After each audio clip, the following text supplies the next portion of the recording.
When is the best time for shadow work? Well, the answer is really any time is good for shadow work, but there are times when the energy around us is more aligned to this type of introspective work. And one of those times, the balsamic moon, is happening right now. So tonight I'm going to talk all about the balsamic moon as well as different ways that you can align your shadow work practice to the lunar cycles. So, merry meet. I'm Aislin. This is Ask Aislin, and I am here tonight talking about the balsamic moon and shadow work.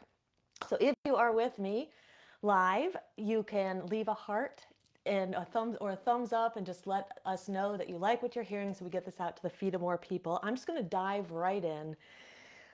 So, the balsamic moon is a time of greater darkness within the lunar cycle. So let's just actually start with a few definitions and we'll go from there. So the waning moon, the waning half of the cycle, lasts approximately 14 and a half days. It starts at the full moon and it ends at the new moon. Now, during that time, we also have other parts of the cycle that are occurring. So we have the waning gibbous, which is that first week of the waning cycle. And then we have the waning crescent, which is the second half. Now, within the waning crescent, we also have the balsamic moon, which is taking place right now. Now, the balsamic moon is the final 72 hours of any lunar cycle. We start to feel this pull of going inward. Many people will feel that. Some people feel more energized, and I know myself, there are certain cycles I actually feel more energized at the end of the cycle. But for the most part, the majority of people will feel a little bit more pulled inward.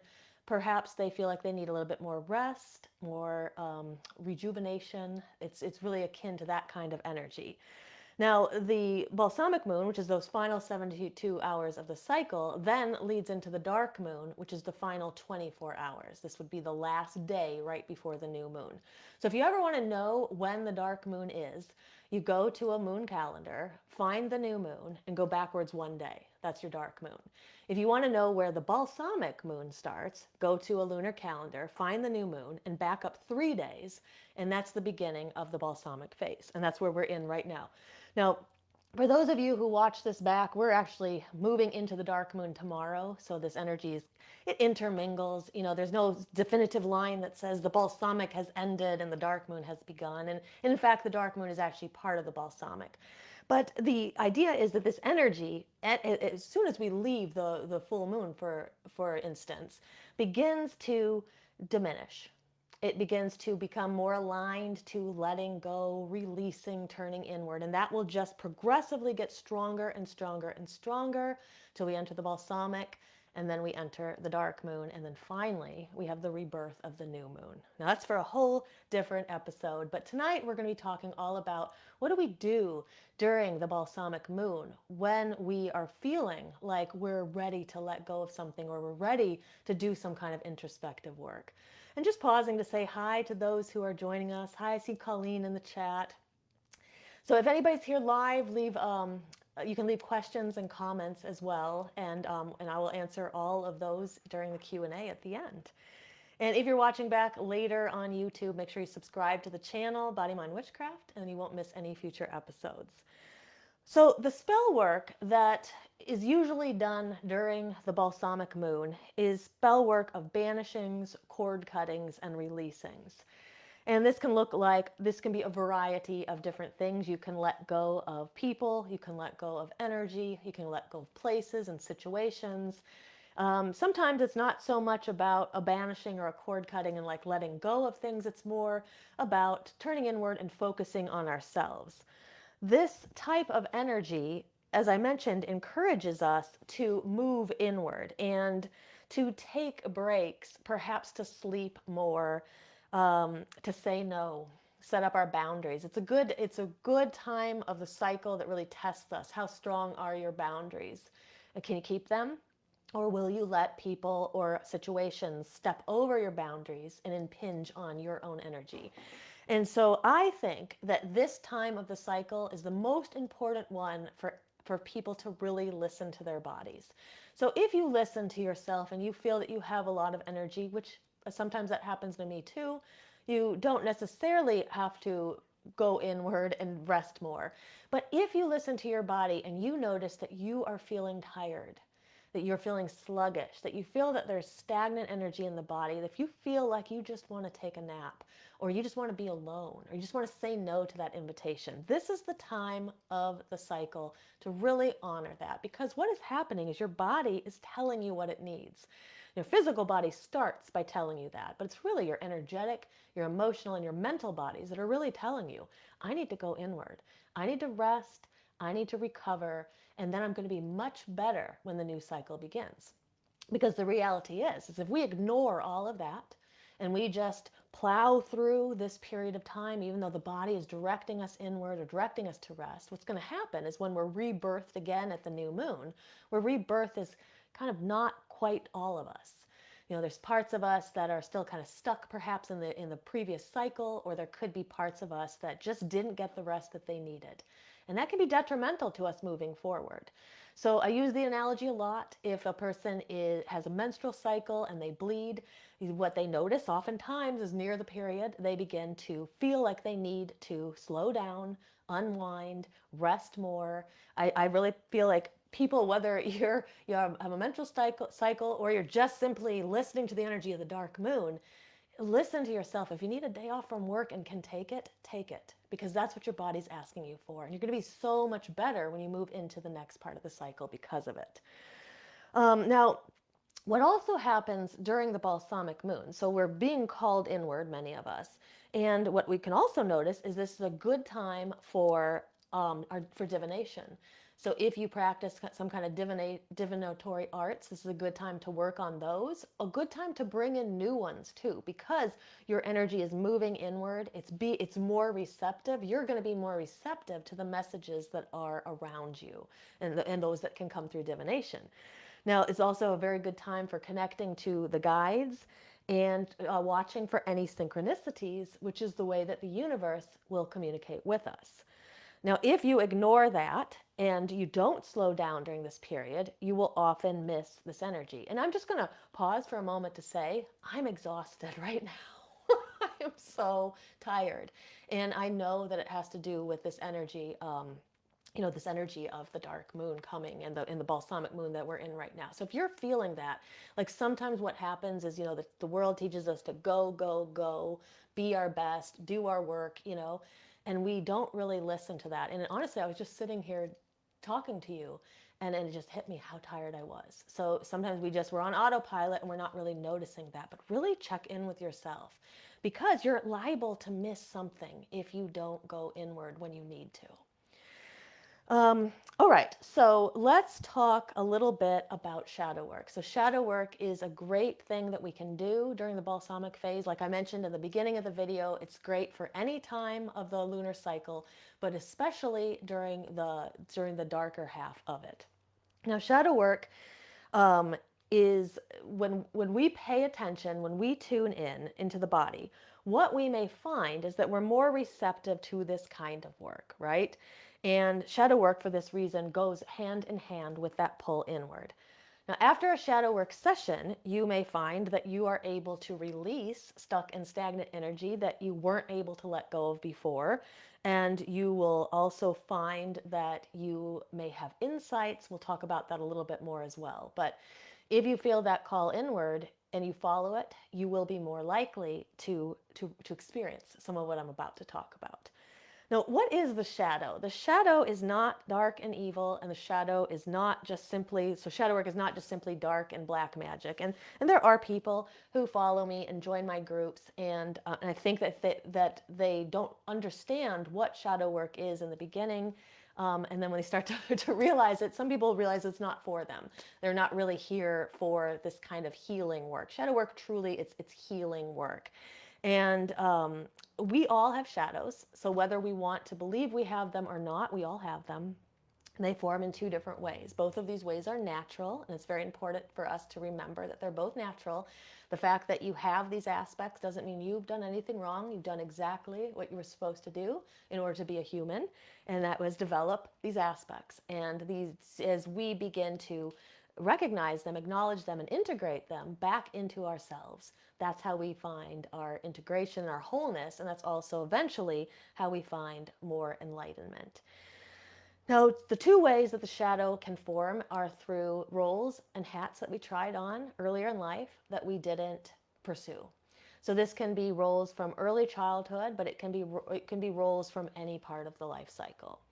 Now, the second part are personality traits that were shunned by either society, family, or other people around you who were in authority, like churches and schools.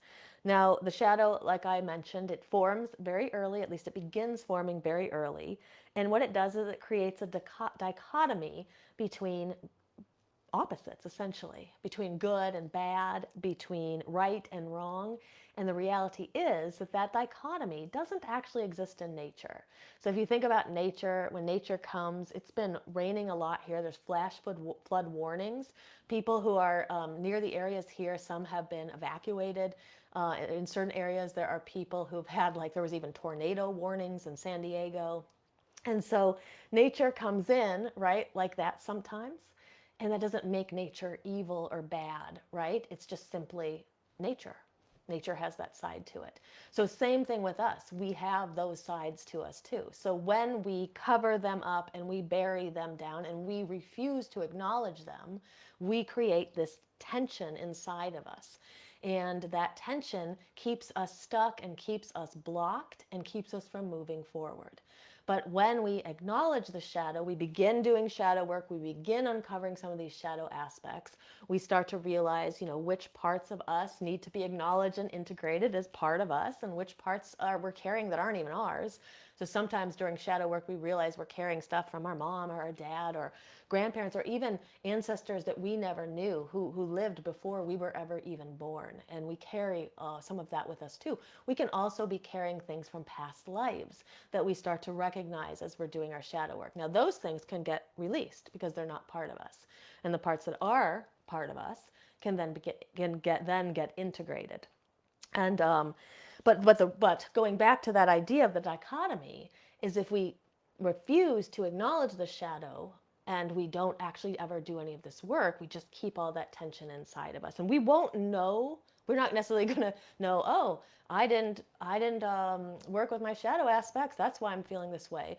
But what we'll notice is we're feeling very stuck, and we might feel angry. We might feel a lot of negative emotions. We might feel a lot of triggers, and people are irking and annoying us around us, and we're just feeling uneasy.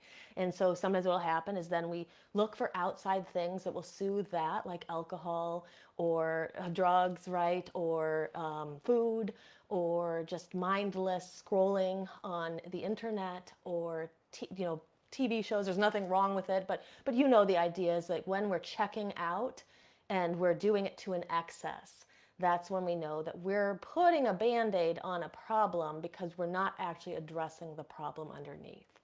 And through shadow work, that's how we begin to address this tension inside. Okay, now the other thing, and I will mention this later because someone in the Q&A who sent me a question asked a question about shadow work, and I'm going to talk a little bit more about this later. But what we do find is that those of us who practice this, so when we're no longer having to fight to suppress the shadow, we realize that we have all this energy that we can use for other things. And we can use it for our spiritual evolution. We can use it for our advancement, right, of our craft, of our practices. And that's really what shadow work can offer us. That's the gift.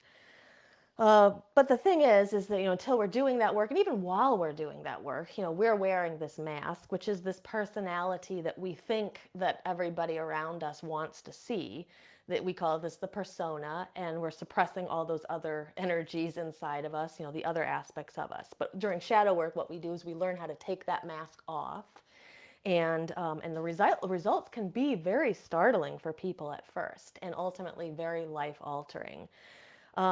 So while shadow work is first and foremost a psychological process, I'm not going to say it's an alternative to therapy, but it is a type of therapy.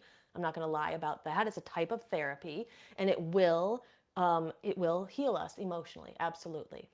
But what many witches and empaths and spiritually minded people find is that it's not just that. It's not just a way to heal ourselves emotionally.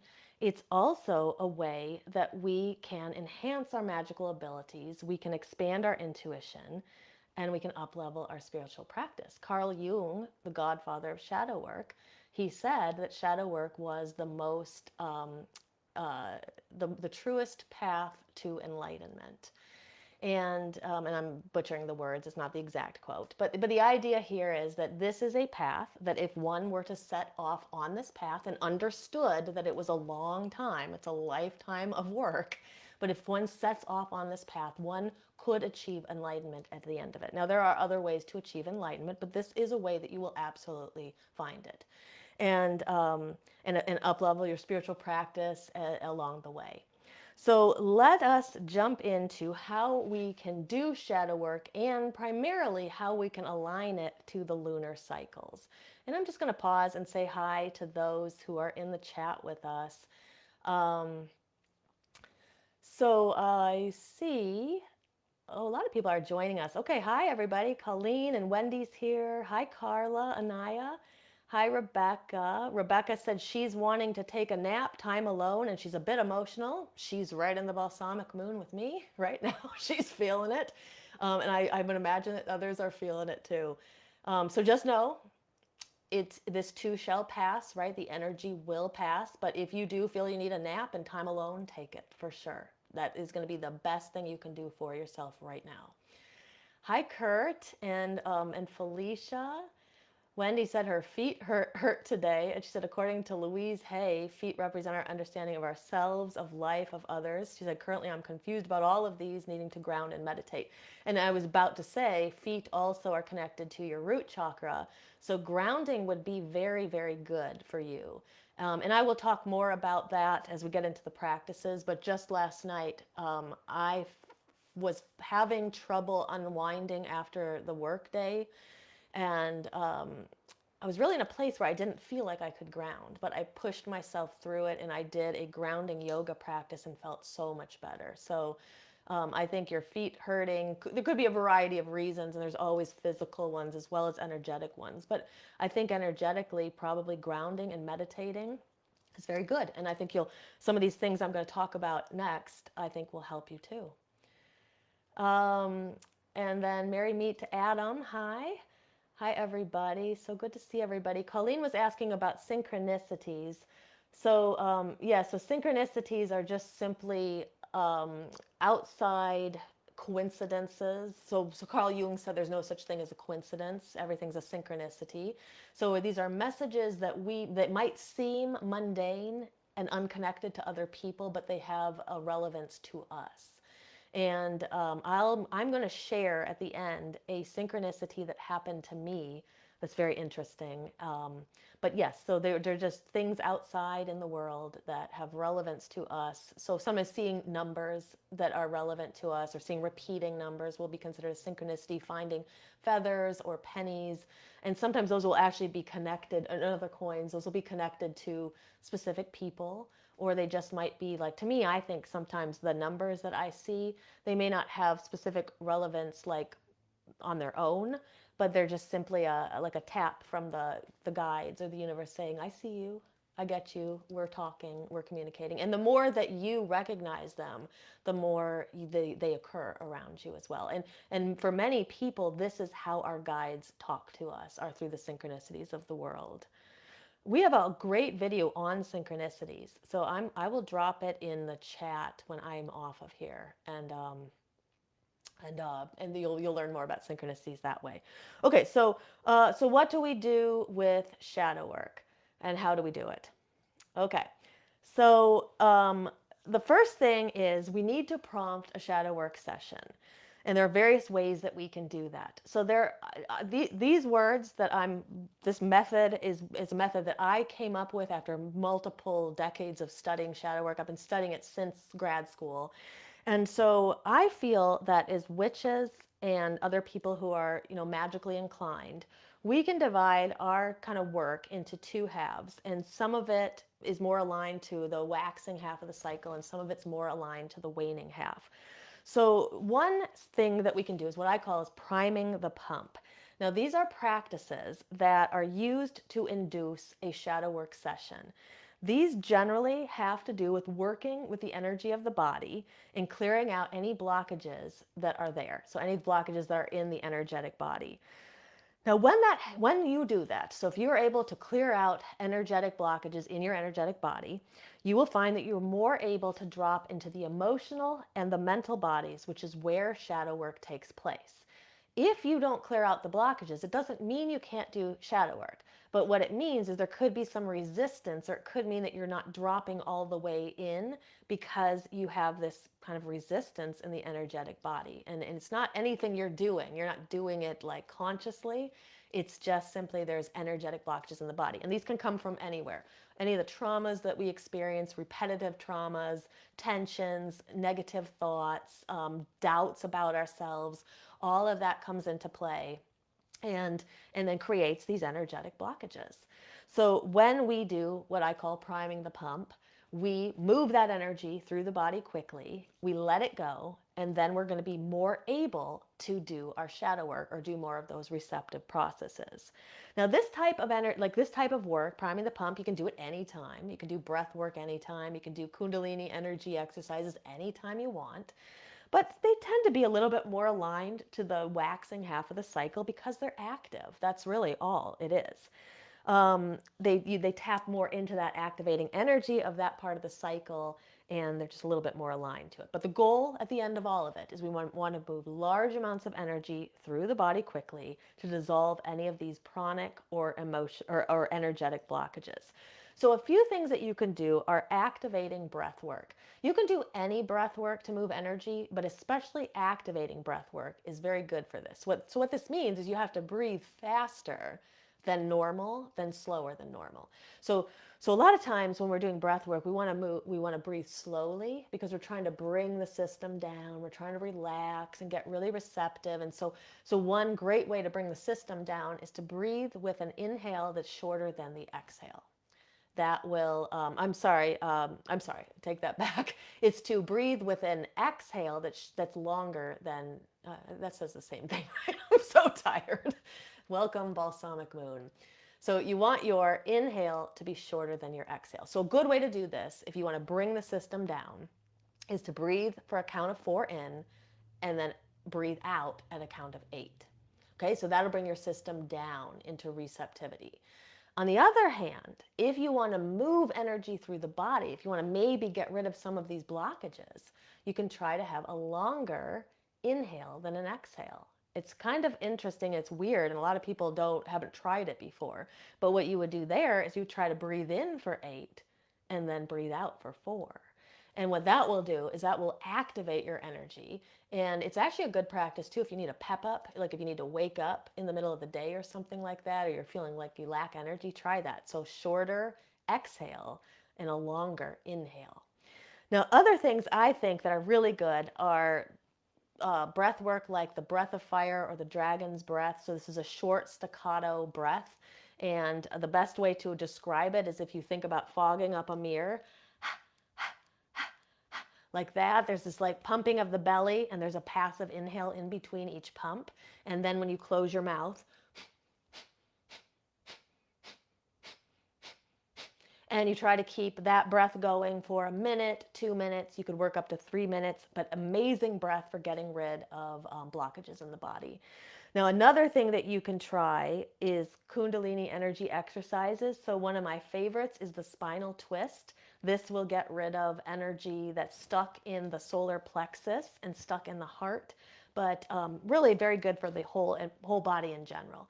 And so what you do here is you put your fingertips on your shoulders. You'll turn to the left. It always starts to the left, and you're going to be mirroring me because it's going to look like I'm turning to the right on the screen, but you turn to the left and you inhale, and then you turn to the right and you exhale. And you can start out by going very slow. Inhale and exhale, inhale and exhale, and then eventually you can go a little bit faster, so it would look like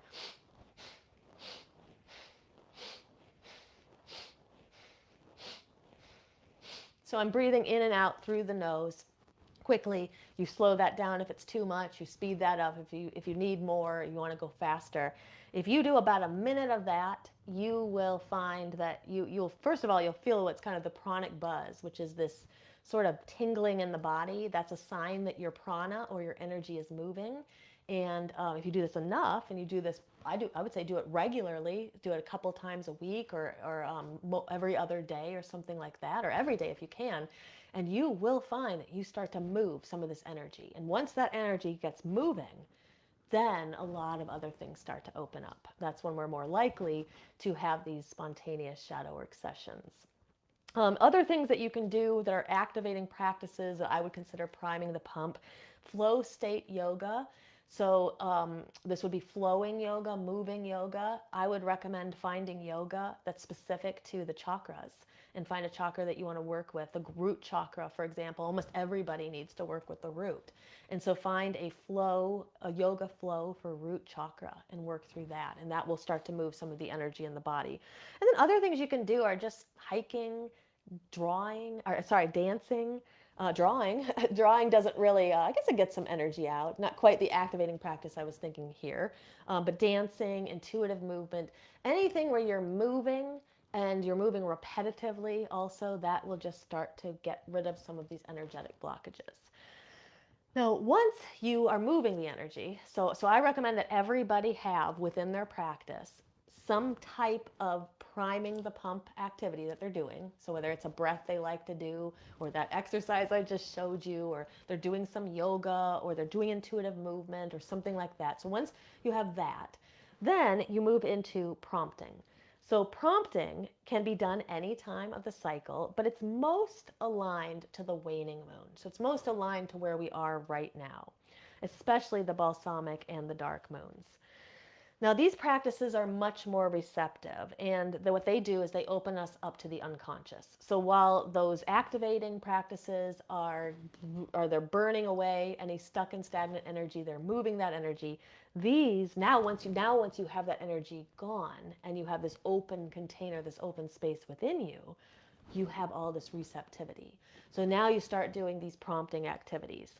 And so a lot of these activities are self-reflective. For example, active imagination is one of them. And I'm going to talk about 4 different ones that you can do. But active imagination is one of them. And they are often, it's often helpful if we have some kind of a prompt.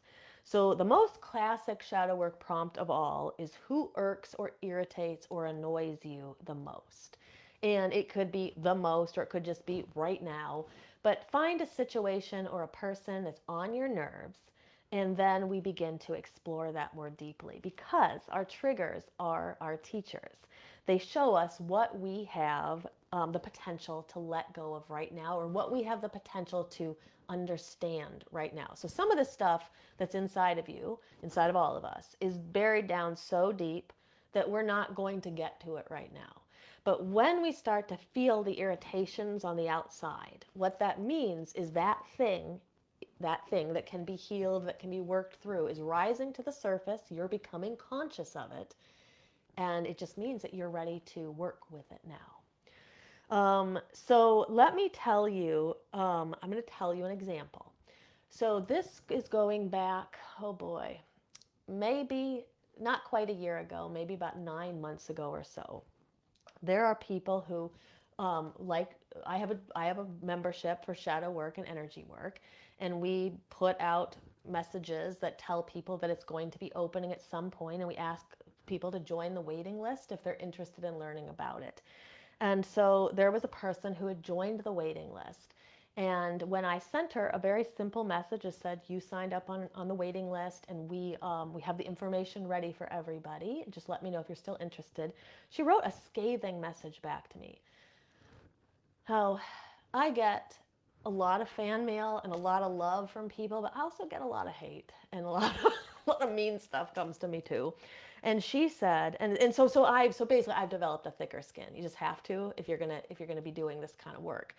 But she said to me something that really triggered me. And she said, I don't have the money to pay for somebody's hobby. And for some reason, that one wouldn't roll off my shoulders like some of the other insults that I've gotten. And so I really started to, I got really upset. I talked to a very trusted friend. And then I started to think like, well, I've got to, I got to try to do some shadow work around this. I got to dig in and find out what this is about. So I was able to eventually connect it to my family, in particular, probably my parents, who it always felt like the things that I wanted to do were like just hobbies, or they were things I was going to grow out of. And I heard that a lot. And once I was able to make that connection, that it's not really about this woman who said this mean thing to me, it's more about what it brought up from my past. And what that doesn't mean that I could heal it all in that moment, but what it did mean is that I could find the connection and make the connection. And that means that every time I would think about what the woman said to me, I would have the choice now whether or not to react. So will I let this bother me, or will I understand that it actually is more than just her? It goes back all this time back into my childhood. So that's really the key to our shadow work, is when we can make that connection, we become more powerful and we let go of our powerlessness. So before that, I was powerless in that moment, right? The woman said this comment, I reacted, and I didn't really fully understand why. But once I made the connection, I get to choose. That's when I take my power back, and that is one of the greatest gifts of shadow work. Now, eventually, what I can do then too is I can work through what I've discovered about this thing in my past with my family that obviously still bothers me. I could do releasing rituals. I could integrate shadow aspects. I could do all kinds of things. But in that moment, at least I took my power back, and now I get to choose whether I react when someone says something like that to me or not. So that is really a good example of how shadow work works, especially when we're using, well, that's when we're using triggers. But so let's say we want to do active imagination. So active imagination is what Carl Jung called it. We would probably call it contemplation. That's what I would probably call it. It's not quite meditation. So you're not really going into a meditative state and just clearing your mind. It's more that you go into a meditative receptive state and then you contemplate a question. So I could contemplate, why did it bother me so much when that woman, made the comment about this being a hobby?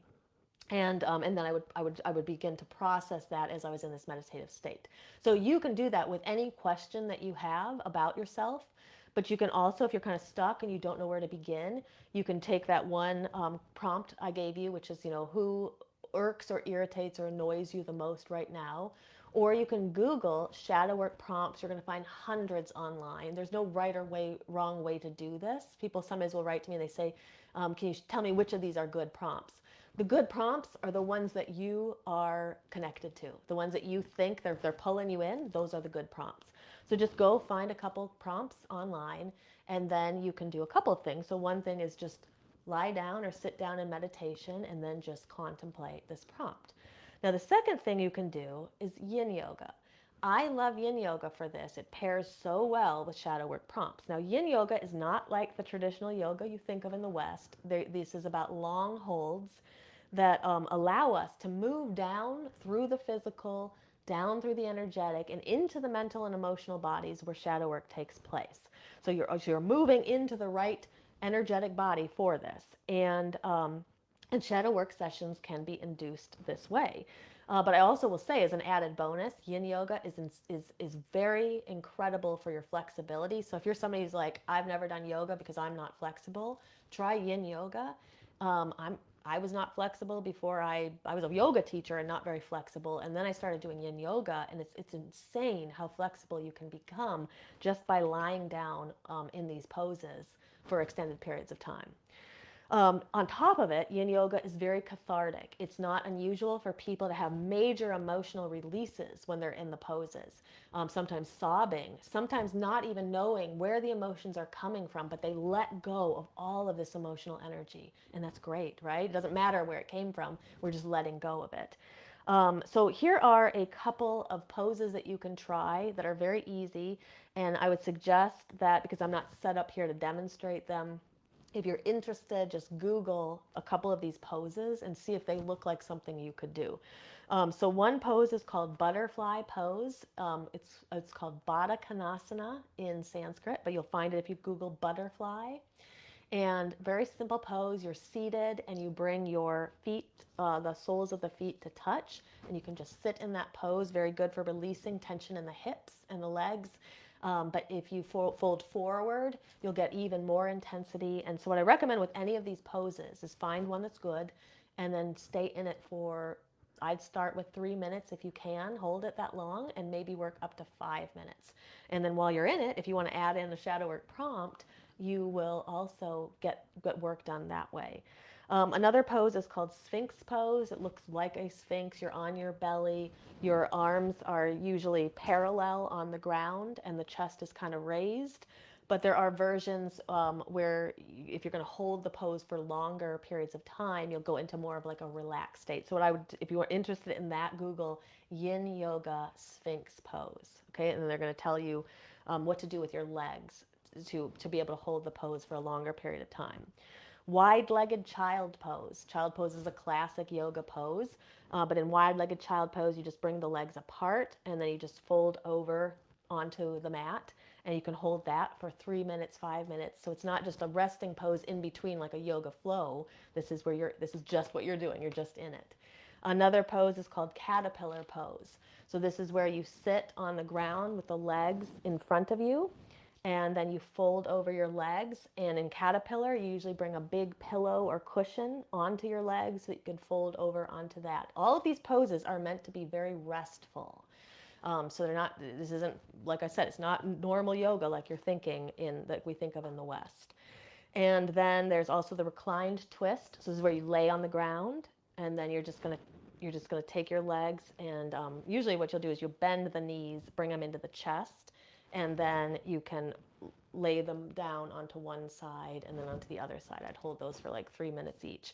And then there's also a pose called broken bridge, which is where you lay on the back and you bring your soles of your feet onto the floor, and then bring your feet really wide, like the width of the mat, and then you just fold your knees into each other.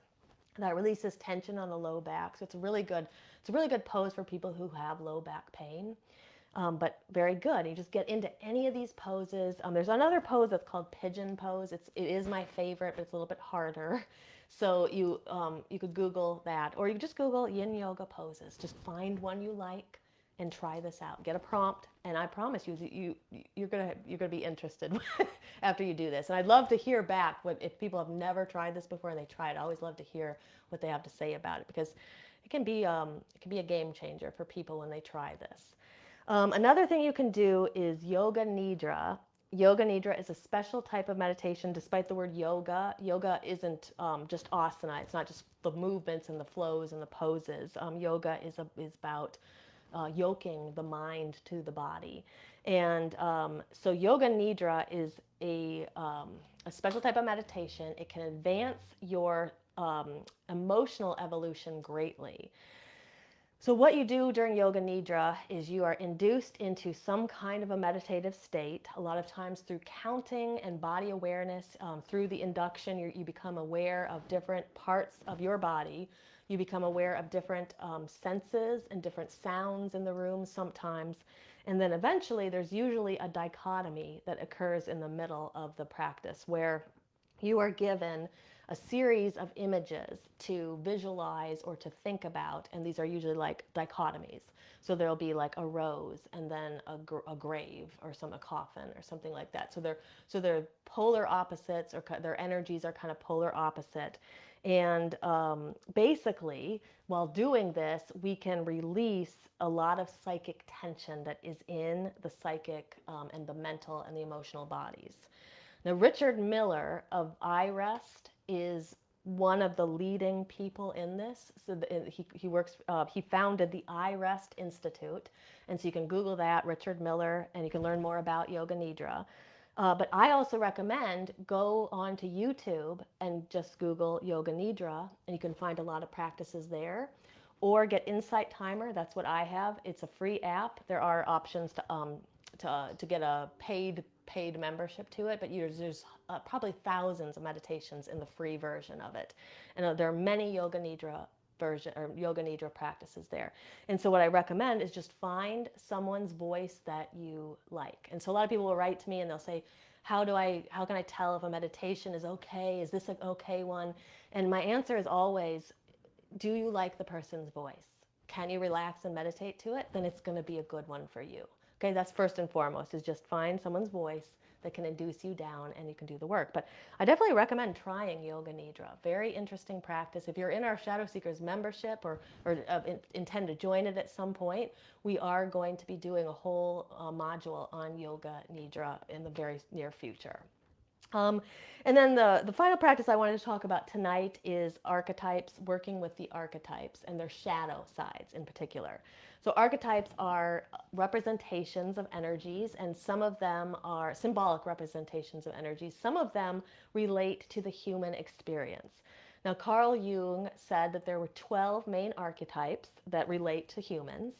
But we also know that there are countless variations. I think that to date, there's about 300 different archetypes that psychoanalysts have identified. Many of them are variations of Carl Jung's initial 12 archetypes.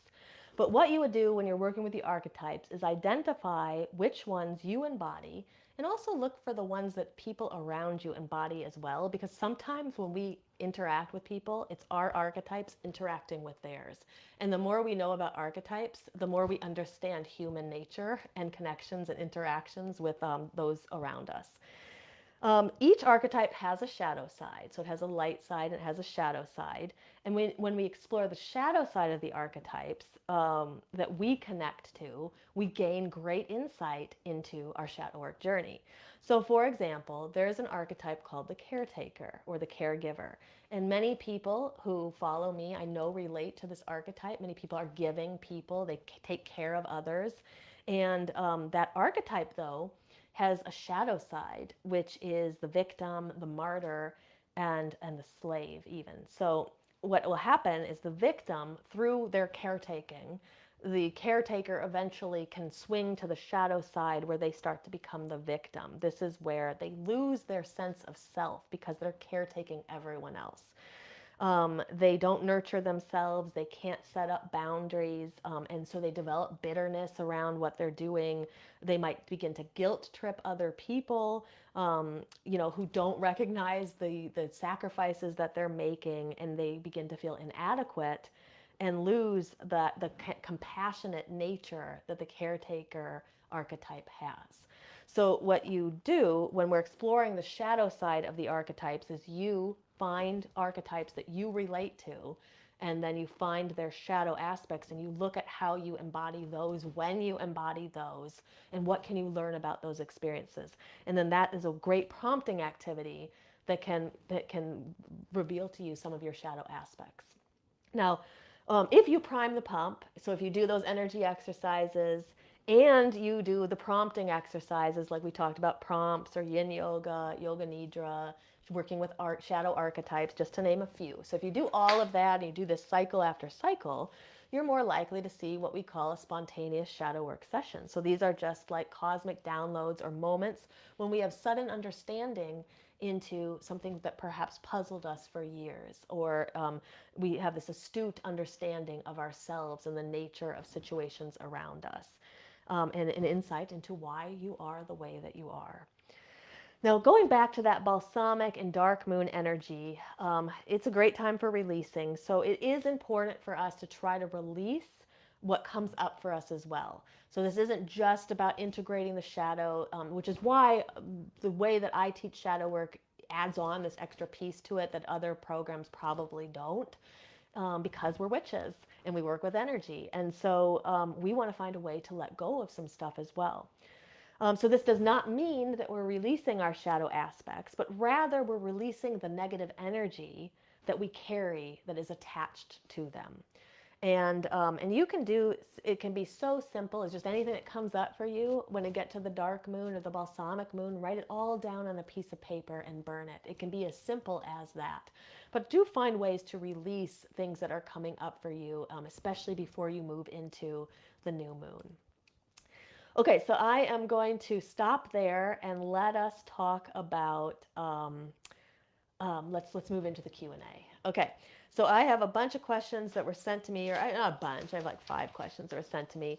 But if anybody is here in the chat and would like to leave a question, I will answer those as well. It does not have to be about shadow work or the balsamic moon. It can be about anything: witchcraft, shadow work, energy work. Okay, so I'm just going to start with some of the questions that were left for me, and I'll give you guys who are live, I'll give you guys a chance to leave some too. Okay, so this question comes from Danielle, and she said, what are some tips for staying on track? And this is a good question that I know that it's not just Danielle who's wondering this. So she said, I find that I'm self-sabotaging myself when doing shadow work and meditating, and my meditating has all but stopped. I discovered today that I made a huge discovery in my shadow work. Great, congratulations. That's always good when we recognize that we're making that progress. But then she said, I just need some tips to stay focused. Okay, so one of the best things I think that a person can do is setting up some kind of a regular practice. So if like you mentioned, the meditation has kind of stopped, your practice doesn't have to just be meditation. It can be meditative. And so what I believe is that if you can set up some kind of a regular practice, you're going to start to eliminate some of that feeling of being stuck, because even if you're not doing the shadow work, it doesn't have to, everything you do doesn't have to be exactly shadow work. It can be related to it. So for example, if you could set up an energy work practice that you do, that will help facilitate all of your shadow work. And that's something to talk about too, is we can't really be doing shadow work every single day. So what I suggest people do is they're doing energy work, they're doing some kind of meditative work, and then as we get closer to the dark moon or just spontaneous times when it happens, then they're in their shadow work, they're doing kind of the work, they release some stuff, and then they go back to now I'm doing energy work, and I'm doing my breath work and some meditative work.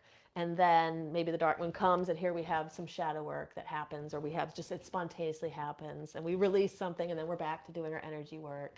And so you can see where the cycle goes. We cycle through it. And so the best advice for someone who's having trouble focusing and staying on the path is to set up that regular practice. So I believe that you just need to be realistic about it. I'd love to have 2 to 3 hours of this work every day, and it's not realistic for where I am in my life right now. So it can be 5 to 10 minutes, 5 to 10 minutes on most days, and just really commit to it. And it doesn't have to be the same thing either every day. So it could be 5 minutes of breath work, 5 to 10 minutes of breath work on Monday, 5 to 10 minutes of an energy exercise on Tuesday. And by the way, anybody who's in Shadow Seekers, in our alignment practices, we have all kinds of breath work practices and meditative practices. But anybody who's not in Shadow Seekers, you can Google these things, find or try that exercise I showed you. But 5 minutes of candle gazing, and you can get a calendar, a planner. Just like I work with like my students who are having trouble like kind of focusing on their schoolwork, I just say write it in your planner. So write in your planner, Monday I'm doing breath work, Tuesday I'm doing candle gazing, Wednesday I'm doing yin yoga, Thursday I'm doing, and just have it written out. And then Friday I'm taking it off. And you can take a day off too. Sometimes we think we have to do it every single day or we're not doing it right. Take a day off, take 2 days off. I say try to do 5 days of the practices, and you will be in a good spot there. And let's see, what else did I want to tell you? And then when you reach the waning crescent moon, then you can try to bring in some of the prompting. So like we talked about, prompts like yin, or doing the prompts, doing yin yoga, doing yoga nidra, working with archetypes, anything like that. But the real key here is staying consistent. You could set a reminder on your phone or on your watch. Try to do it at the same time every day. That can help people. It's like I said, it's okay to take days off. See if you can keep in sync with the lunar cycle. So that's the other thing you may find. If you're feeling you're like out of focus, if you try to stay in sync with the lunar cycle, you'll notice that you can bring yourself back into focus a little bit better. And then make sure you have enough time for rest, because sometimes what will happen too is that we're not rested enough. And so when it comes to doing this work, either we try to do it and it's not like, it doesn't feel like it's as fruitful as it could be, or it's just we don't have the energy for it, or we kind of dismiss it, or we feel like we're self-sabotaging. But sometimes at the very core, it's just a sign that we're not rested enough. So make sure you're getting enough rest. And then my final thought for you is explore your self-sabotage. So really ask yourself, what benefit is there to not doing shadow work? So weird question to ask, right? Because we know all the benefits of doing it, but what are the benefits to you personally of not doing it? Because it's important to acknowledge that there are benefits to not doing it, right? It keeps us from having to deal with stuff, is one that comes to mind for me. And if we can acknowledge that, at least we have power over that. And now we kind of start to see when we're self-sabotaging, well, it's because, because of this, because there are some benefits to it. But then we remind ourselves that there's greater benefits to doing the work and progressing ourselves spiritually, and understanding that that's why we're here in this incarnation in the first place. All right, so I hope that that helps, Danielle. And then the next question is from Randy. So she said, do you have any self icebreaker ideas to make it less difficult to initiate delving into the parts of ourself that we're apprehensive to confront? Good question. Okay, so I have a few thoughts here. One thought is, rather than delve into the parts that you're already apprehensive of confronting. So by the way that the question is worded, I would assume you kind of know some of your shadow aspects that you want to explore further. So maybe, well, I have kind of a twofold answer here. So the first one is supporting yourself. So you really want to support yourself through breath work. This is why the energy work is so important when we're doing the shadow work. Through breath work, through mantras or mudras, through Kundalini energy exercises, anything that will just kind of keep you grounded, keep you calm, keep your energy moving, keep it from getting stuck and stagnant. This can be very supportive of you, for you. I think the yin yoga would be great for somebody who's feeling apprehensive about what they're about to do with the shadow work. Is get into some yin yoga poses and just see what you can release in your body, because if you can lighten your energetic load, you'll make this work easier for yourself. The other thing I would recommend is having a therapist on call if you really think that what you're about to dive into is going to be pretty tough. So either having a therapist or others to talk to, like a group like Body, Mind, Witchcraft, where everybody's here, kind of here to better our spiritual evolution. Or consider joining a program where other people are doing this. But finding a way to not do it alone can be a big game changer for somebody who's feeling apprehensive about the work. Now, my second thought for you is that rather than dive into the thing you're apprehensive about, why don't we do some what I would call light shadow work? So we're not going to get into the darkest, deepest part first. So one thing is an exercise called Finding the Light in Your Shadow. And I shared this with our Shadow Seekers membership earlier last week. And this is an exercise where you think about a person that you admire, and you think about all the reasons that you admire them, all the good qualities they have. And you write those down and try to write down, 5 to 10 qualities in this person that you admire. And then what you want to do is you want to see what part of those you embody yourself. Because the thing is, the shadow isn't just the darkness that we reject, it's the light that we reject too. It's everything that we think isn't us, it's the shadow. And so if you admire somebody, you connect to them on some level because you have some of those qualities inside of you as well. And maybe they're they're unacknowledged, or but they're still inside of you. And so that's kind of like what I would call like light shadow work, is when you're not really ready to do the really deep stuff, try that, because you start to kind of embrace the lighter aspects of your shadow. And then if you're looking at your list of those qualities that you admire in someone else and you're like, I don't see those in me, go ask a really trusted friend and ask them, do you ever see this quality in me? And you might be surprised what others see in you that you can't. And then another exercise you can do is what we call challenging conscious goodness. And this is basically where you start with the positive qualities of yourself.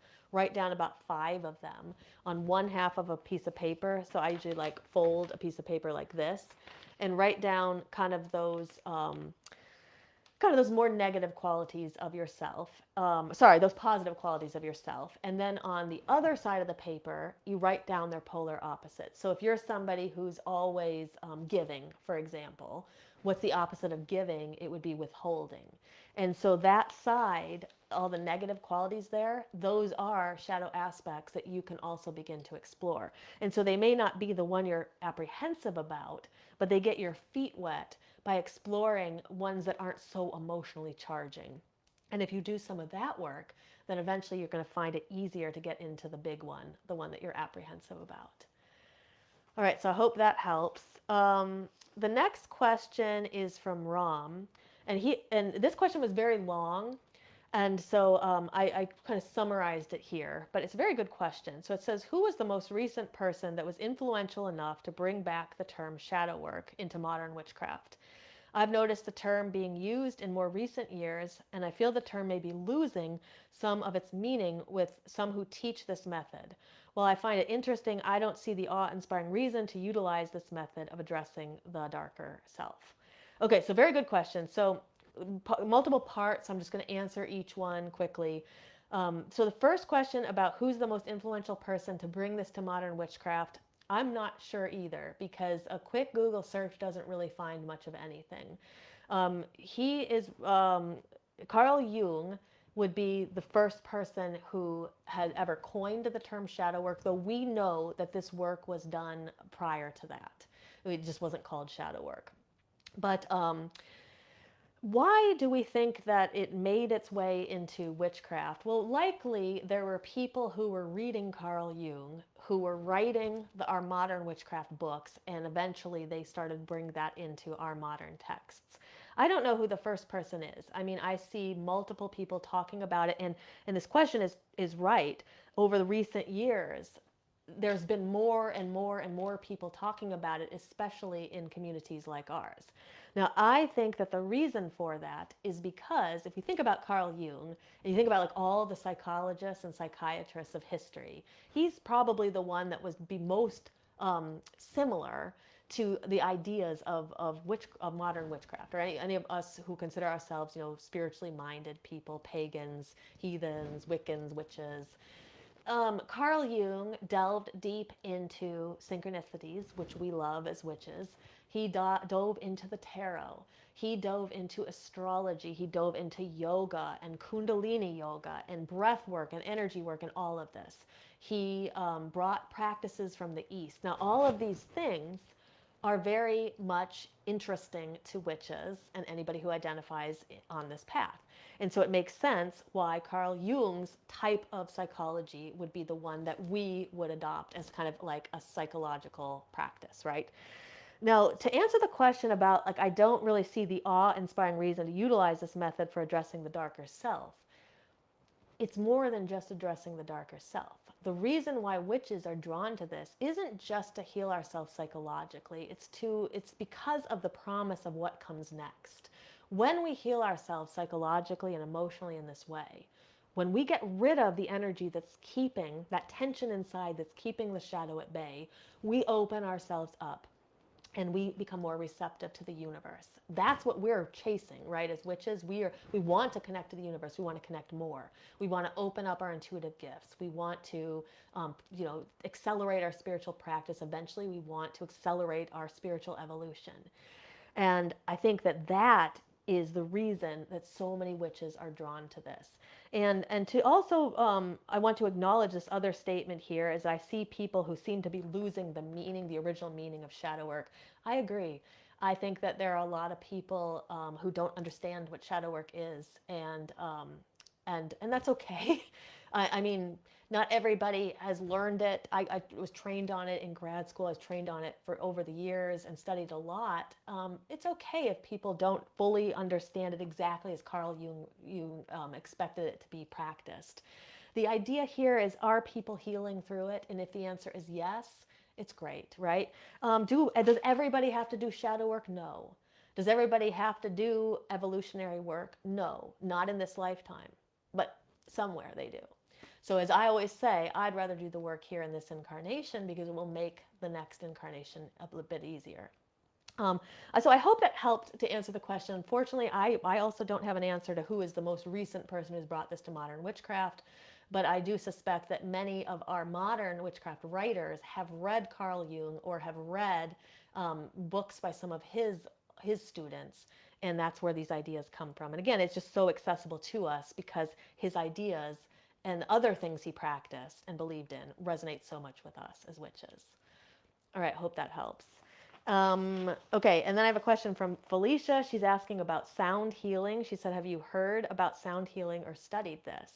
So sound healing is vibrational healing. So like there's light therapy, right? And how that works is through vibrations that can change the energies within us. Sound healing also can change the energies within us. So there are things that we might not even think of as sound healing, but chanting, especially in Sanskrit, because it changes our vibrational capacity or energetics inside of us, is sound healing. Um, Seed sounds, which are sounds that embody specific energies. So, for example, the seed sound of the root chakra is lum. So, if we intone lum, lum, we're immediately bringing energy, we're changing energy inside of us. And that in itself is sound healing. Singing bowls, tuning forks. I went to someone who did Reiki on me and used tuning forks, a couple different people. And so that can be sound healing as well, and binaural beats. So those are just sound healing that you can just do on yourself, but you can also go to healers who are certified in sound healing, or you can actually get certified in it yourself. But I think it is an incredible way to heal the energies in the body. In fact, when I was in my second yoga teacher training, one of our teachers she's very well versed in sound therapy, and I was trying before I came on, I was trying to find if she offered a course in it because she has very affordable courses on certifications, and I couldn't find one on sound healing. But if I do, I'll drop it in here. I'll give it to you, Felicia, too. But she had these videos when we were learning yin yoga, and we would get into these poses, and then she was doing sound healing while we were in the poses, and each of the bowls that she was using were tuned to the different chakras that were being activated during the poses that we were holding.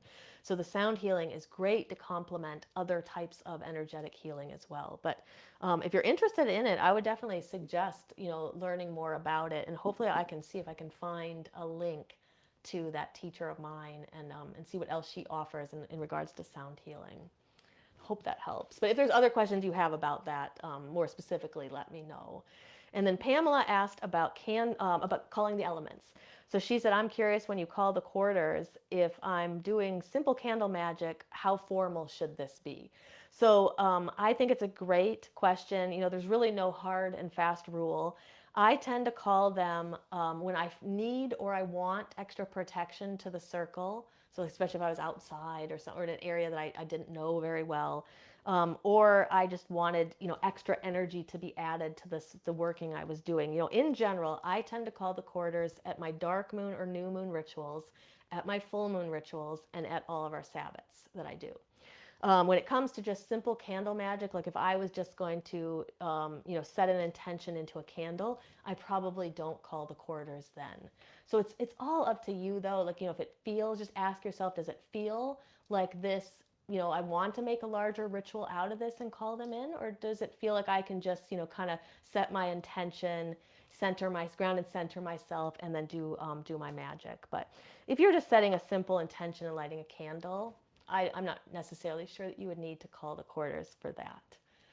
All right, so I hope that helps. Let me see if there's anything else here in the chat. Let's see if we got some questions here. And then let's see here. Wendy said she found a yoga nidra session online to do from home, and it was awesome. Yeah, it's awesome, especially when you try it for the first time, right? Kurt said, could one room in a house be better to focus than the others? Like the flow in one place of the house is the best. And then he said, could outside be better than inside for focusing? I think it has to do with everybody's space. I will tell you that in my own home, there are a couple rooms. So like this room I'm in right now, because there's always rituals going on in here. This room has got a lot of good energy for that. And then I have another room where I will often do yoga, and that has a lot of good energy for that. But I notice the other rooms don't quite have that same kind of energy. So sometimes it has to do with what we do. The more we practice in a space where it's like making grooves and kind of a record or something, like it's just making that room more facilitative of the energy. But it can also be that there's just like leftover energy from other people, or rooms where a lot of people flow in and out of, and if you're especially sensitive, they're leaving their energy and you're picking up on that, and then it can be hard to focus because everybody else's energy is there too. So he said, could outside be better than inside? I think that depends on the person. Some people find, yeah, that they can be very focused outside in nature. I have a little place by this stream that I like to go to, and very, very soothing to be there, and I can get very focused easily there. But other places outside, maybe I wouldn't be as much. So I think it all depends on the person. But I definitely do think that different rooms in the house, and so perhaps if somebody's having trouble focusing in a certain room, they can go to another one and try. Great question. All right, so I don't see any other questions here. I'm just going to tell you what's coming up. And if there's any other last minute questions people have, put them in the chat now. If I missed any or anybody leaves any later, I'll go back later and answer those as well. So coming up next week, I've kind of shifted my schedule around a bit. It's Valentine's Day next Wednesday, and I would like to do an episode on self-love. So we're going to do an episode on the magic of self-love and different practices and spell work that you can do to love the most important person in your life, who is you. Okay, so it's going to be a great, great class or episode. And then on 2/21, finally, I'm going to do the episode on the earth element. On 2/28, we are going to have a special full class, a 1-hour class called Journey of Shadow and Light. I've taught this about 6 months ago. This is a class that people can join on Zoom for free. It will be in the same time slot as Ask Aislin, so it won't be Ask Aislin that day. It'll be this class instead. And so people can come on Zoom and be with me on there and ask questions there. Or they can watch it back later and replay. And then that class is going to teach you more about what we talked about tonight, how to combine energy work with shadow work. And then our Shadow Seekers membership will be opening that night into the next morning, and will be open for a week. We'll be accepting our next round of members. So we're very excited for that. Those who come to that class will learn more about the membership, but everybody can learn more about the membership that week as well, and they can decide if it's right for them to join. All right, so I don't see any other questions, so I'm going to sign off for the night, but it was so great seeing everybody, and I will see you all next week. And if I missed any questions, I'll go back and I'll answer those. So again, if you liked what you hear, make sure to leave a heart or a thumbs up. Just helps us get this into the feed of more people. And if you're watching back on YouTube, make sure you subscribe to the channel and you won't miss any future episodes like next week. All right, till next time, blessed be.